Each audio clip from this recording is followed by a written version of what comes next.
I said in the beginning that come next year, if this team doesn't reach its potential, doesn't make the playoffs, I would definitely make a move on myself. But when Jimmy O'Brien took over, it was a different ballgame because for Jimmy O'Brien to win, he knew the team was underachieving. And he knew that the way Rick Pitino was going about it was not getting it done. So he did a complete 180 and gave Antoine Walker and Paul Pierce the keys and said, you do what you do, and we'll figure out the rest around you. And once Paul Pierce was freed from the shackles of the Rick Pitino system. A player in the NBA and Shaquille O'Neal. And after the game, Shaq grabs a couple of reporters and he says, write this down.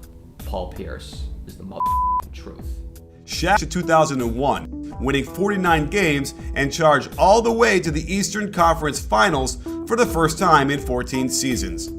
It seemed Pierce was on top of the basketball world. He was a first-time All-Star, made All-NBA, and was selected to the 2002 Men's National Squad. However, that particular group made infamous history, losing with NBA players for the first time ever in international play.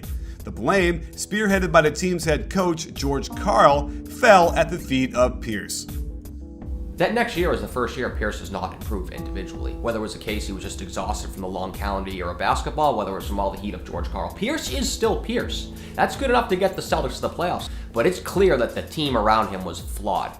New ownership comes in, they hire Danny Ainge, and he makes no qualms about it. We're tearing this thing down. Season after that, he hires Doc Rivers. It's a whole new ballgame.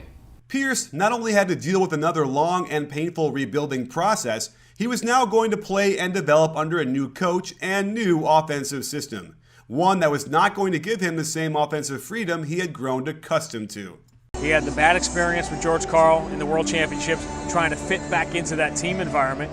And then all of a sudden, Doc Rivers was here, and he no longer had the freedom that he had under Jimmy O'Brien. It was an inevitable clash between those two. He just didn't have the experience around him at that time, for the team to be, a contender. And obviously it's a little frustrating to him because he'd been on teams that got to the conference finals. He thought there would just be a progression on and on to that championship banner, and took a little bit of a circuitous path, but he eventually got there.